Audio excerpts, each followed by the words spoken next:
आज हम बात करेंगे new India family floater plan के बारे में। तो आप सबकी रिक्वेस्ट है कि गवर्नमेंट इंश्योरेंस कंपनीज के प्लान्स के बारे में आप बताएं। हम ऑलरेडी 4 गवर्नमेंट इंश्योरेंस कंपनीज हैं, health insurance companies. One is United India, new India, national and oriental. तो हम इन चारों पे इनके प्रोडक्ट्स डिकोड करेंगे।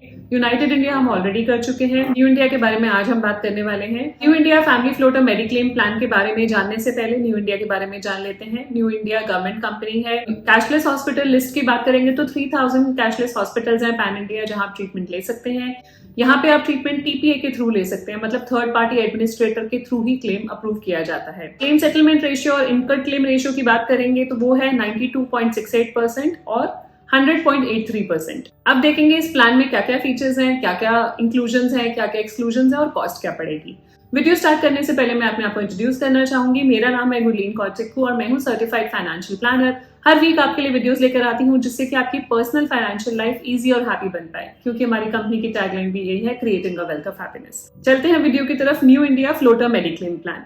तो ये प्लान जैसे कि आपको नाम से पता लग रहा है फ्लोटर प्लान है, फैमिली के लिए है। इंडिविजुअल पॉलिसी नहीं मिलेगी यहाँ पे। तो 2 मेंबर्स रिक्वायर्ड है मिनिमम पॉलिसी में और मैक्सिमम 6 मेंबर्स कवर हो सकते हैं इस पॉलिसी में। सम एश्योर्ड ऑप्शंस जो अवेलेबल है वो है 2 लाख, 3 लाख, 5 लाख, 8 लाख, 10 लाख, 12 लाख और 15 lakh. Minimum entry age policy में 18 ईयर्स है। मैक्सिमम एंट्री एज 65 ईयर्स है। मिनिमम एंट्री एज बच्चे की 91 डेज है और मैक्सिमम बच्चा इस पॉलिसी में 25 ईयर्स तक कंटिन्यू कर सकता है एज अ डिपेंडेंट चाइल्ड। 25 के बाद स्प्लिट करनी पड़ेगी पॉलिसी और जैसे कि मैंने बोला मैक्सिमम एंट्री एज 65 है, लेकिन पॉलिसी आप लाइफ लॉन्ग कंटिन्यू कर सकते हैं जब तक आप कंटिन्यू करना चाहें। रूम रेंट की बात करेंगे तो रूम रेंट है 1% ऑफ सम एश्योर्ड। जो भी सम एश्योर्ड आप चूज करेंगे, जो मैंने आपको सम एश्योर्ड ऑप्शंस बताए, 15 lakh maximum sum assured available है। जो भी आप सम एश्योर्ड लेंगे 1% आपका रूम रेंट की लिमिट रहेगी of sum assured. ICU room लेते हैं तो 2% ऑफ सम एश्योर्ड आपकी लिमिट रहेगी। रूम रेंट के डिफरेंशियल के साथ साथ सारे कॉस्ट आपके इंक्रीज हो गए, जैसे treatment cost, doctor consultation cost, surgery cost, सारी चीजें इंक्रीज हो जाती हैं। तो आपको डिफरेंशियल पूरा पे करना पड़ेगा, सिर्फ रूम का डिफरेंशियल नहीं, ओवरऑल जितना भी डिफरेंशियल होगा पूरा पे करना पड़ेगा। इसके एक राइडर आता है कि वो राइडर ले लेंगे तो सिर्फ रूम डिफरेंशियल पे करना पड़ेगा, वो आगे हम बात करेंगे वीडियो में। इन पेशेंट हॉस्पिटलाइजेशन, आपकी इन पेशेंट हॉस्पिटलाइजेशन कवर होती है। डे केयर प्रोसीजर्स कवर्ड है जहां पे 24 आवर्स हॉस्पिटलाइजेशन की जरूरत नहीं होती है। 139 स्पेसिफाइड डे केयर प्रोसीजर्स हैं जो कवर किए जाएंगे इस प्लान में। डोमिसिलरी हॉस्पिटलाइजेशन कवर नहीं है, मतलब अगर आप घर पे हॉस्पिटलाइजेशन कराते हैं तो that is not covered. Pre and post hospitalisation, मतलब हॉस्पिटल जाने के पहले के एक्सपेंसेस और बाद के expenses related to the same hospitalisation. 30 days पहले के और 60 डेज बाद के एक्सपेंसेस आप रीइंबर्स करा सकते हैं। Emergency road ambulance 1% of sum assured पे किया जाएगा। No claim bonus.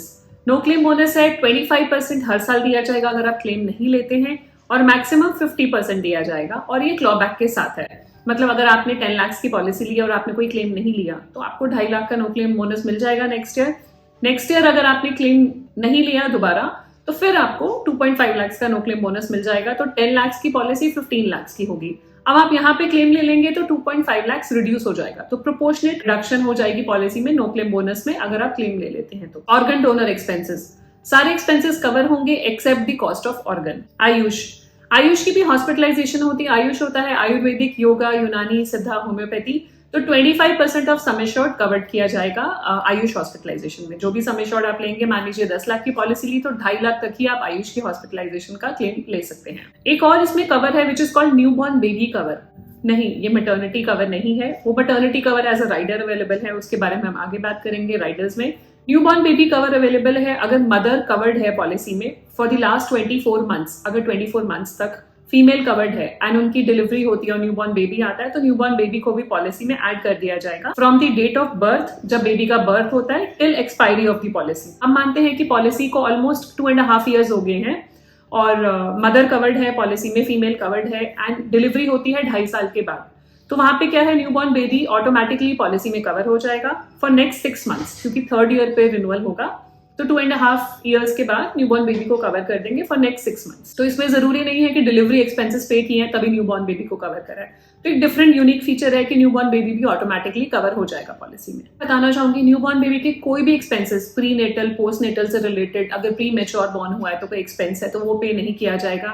कोई एक्सटर्नल कॉन्जेनिटल एनोमली निकलती है, एक्सटर्नली आपको कॉन्जेनिटल डिजीज है जो दिख रहा है, तो वो भी पे नहीं किया जाएगा। एक और बेनिफिट है जो इनबिल्ट है विच इज हॉस्पिटल कैश। तो हॉस्पिटल कैश मिलेगा 0.1% of sum assured per day maximum 1% of sum assured. अगर 10 लाख की पॉलिसी है तो ये 10,000 का बेनिफिट ही दिया जाएगा, नॉट मोर देन दैट। एक और बेनिफिट है inbuilt which is called critical care benefit. जो क्रिटिकल इलनेसेस लिस्टेड हैं, 11 इलनेसेस हैं, तो 10% ऑफ सम एश्योर्ड दिया जाएगा। This is over and above the hospitalisation expense. मतलब इन बीमारियों की वजह से अगर हॉस्पिटलाइजेशन होती है वो तो पे किया ही जाएगा, साथ में 10% अपफ्रंट भी दे दिया जाएगा, लमसम भी दे दिया जाएगा। बाकी बेनिफिट्स इस पॉलिसी के हैं कि मिड टर्म न्यूबॉर्न बेबी को आप ऐड कर सकते हैं, mid term newly married spouse को आप इंक्लूड कर सकते हैं, जो मोस्ट ऑफ द पॉलिसीज में नहीं होता है कि रिन्यूअल के टाइम पे ही आपको ऐड करने का ऑप्शन दिया जाता है। आप यहाँ पे मिड टर्म अगर आपकी शादी हो जाती है तो आप अपने स्पाउस को ऐड कर सकते हैं। यहाँ पे मैं बताना चाहूंगी इस पे कुछ सब लिमिट्स हैं। कैटरैक्ट की जो सर्जरी है पर आई 10% ऑफ सम एश्योर्ड या मैक्सिमम 50,000 रुपीज पर आई पे किया जाएगा। अब बात कर लेते हैं राइडर्स की। First rider is no proportionate deduction. मतलब अगर आप ये राइडर ले लेते हैं, जैसे कि मैंने आपको बताया था कि रूम रेंट की कैपिंग है 1%, रूम रेंट की, आईसीयू की 2% की, आप चाहते हैं ये कैपिंग नहीं आपको रहे तो आप ये राइडर ले सकते हैं एक्स्ट्रा प्रीमियम देके, जिसका नाम है नो प्रोपोर्शनेट डिडक्शन।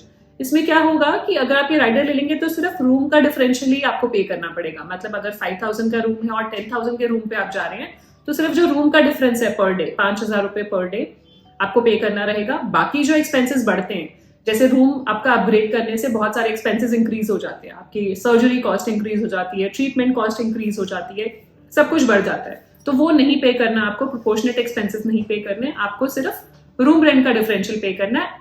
जो रूम आप लेंगे एक्चुअल रूम माइनस जो यहाँ पे आपकी पॉलिसी में अप्रूव्ड लिमिट है, तो वो डिफरेंस पर डे आप पे कर देंगे। तो मेरे हिसाब से अच्छा राइडर है, ले लेना चाहिए, बिकॉज रूम रेंट रिस्ट्रिक्शन तो है इस पॉलिसी में। तो ये राइडर ले लेते हैं तो एटलीस्ट सेफ गार्ड हो जाते हैं कि आपको आउट ऑफ पॉकेट बहुत ज्यादा एक्सपेंसेस नहीं बियर करने पड़े। नेक्स्ट राइडर है मटर्निटी एक्सपेंसेस राइडर। इस राइडर में 36 मंथ्स का वेटिंग पीरियड है। अगर आप मटर्निटी कवरेज चाहते हैं अपनी पॉलिसी में तो 36 मंथ्स का वेटिंग पीरियड है। शॉर्ट 5 लाख से ऊपर ही मिलेगा, उससे कम के समय शॉर्ट पे राइडर अवेलेबल नहीं है। जो कवर रहेगा, जो टोटल मटर्निटी कवर है, वो रहेगा 10% ऑफ एवरेज समय short for the last 3 years. जो भी समय शॉर्ट आपका लास्ट 3 साल में एवरेज समय शॉर्ट रहेगा, उसका 10% आपको पे कर दिया जाएगा मटर्निटी एक्सपेंस। जैसे कि मैंने आपको बताया था कि कैटरैक्ट में सब लिमिट्स है, तो कैटरैक्ट में अगर वो सब लिमिट आप रिमूव करना चाह रहे हैं, रिवाइज करना चाह रहे हैं, तो उसके लिए भी राइडर अवेलेबल है जिसका नाम है revision in limit of cataract. ये राइडर ले सकते हैं अगर आपका समय शॉर्ट 8 लाख से ऊपर का है। यहाँ पे अगर आपकी राइडर का प्रीमियम पे करेंगे तो जो लिमिट आपकी रिवाइज हो जाएगी, 8 लाख के समय शॉर्ट पे 80,000, 10 लाख के समय शॉर्ट पे 1 लाख, 12 लाख के समय शॉर्ट पे 1,20,000 पर आए और 15 लाख के समय शॉर्ट पे 1,50,000 रुपीज। सो अब वेटिंग पीरियड की बात करेंगे। वेटिंग पीरियड जो इस प्लान में है, जो स्पेसिफिक एक्सक्लूजन वेटिंग पीरियड है, जिसको slow growing illness waiting period बोलते हैं, वो है 24 मंथ्स का। और कॉन्जेनिटल एक्सटर्नल डिजीजेस जो है वो 10% ऑफ समय शॉर्ट तक ही कवर होंगे और उस पर वेटिंग पीरियड लगेगा 48 मंथ्स का। तो कुछ कॉन्जेनिटल होते हैं जो बाय बर्थ डिफेक्ट्स होते हैं, वो सिर्फ 10% ऑफ समय शॉर्ट तक ही पे होंगे और वो 48 मंथ्स बाद कवर होंगे। प्री एग्जिस्टिंग इलनेसेस जितने भी हैं, जो पहले से बीमारियां हैं, वो 48 मंथ्स के बाद कवर होंगी। अब बात कर लेते हैं प्रीमियम की। प्रीमियम मैंने कैलकुलेट करा 4 लोगों के लिए, फैमिली ऑफ 4, एज है 44, 38, 18 एंड 30। यहाँ पे मैंने 10 लाख सम एश्योर्ड लिया और प्रीमियम है 22,009 रुपीज इंक्लूडिंग जीएसटी। सो ये था इस प्लान के बारे में, new India floater mediclaim plan. Claim settlement TPA के थ्रू है, प्लस कैशलेस हॉस्पिटल लिस्ट थोड़ी सी कम है। सो आप देख सकते हैं अपने हिसाब से, अगर आपको सूटेबल लगता है, आपको कन्विक्शन लगती है कि नहीं गवर्नमेंट प्लान ही लेना है, then of course you can go for it. कुछ भी क्वेरीज हो, कुछ भी फीडबैक हो, आप शेयर कर सकते हैं नीचे कमेंट सेक्शन में। आप हमें रीच आउट कर सकते हैं ईमेल आईडी पे और व्हाट्सएप पे। एंड जाने से पहले क्विक रिमाइंडर, अगर अभी तक आपने हमारे चैनल को सब्सक्राइब नहीं करा है, do subscribe so that you get the right information at the right time. मिलते हैं जल्दी, stay safe, take care. New India 3% in cost आपकी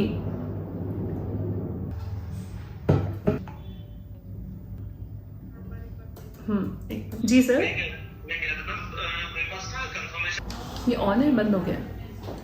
अच्छा, बस प्रीमियम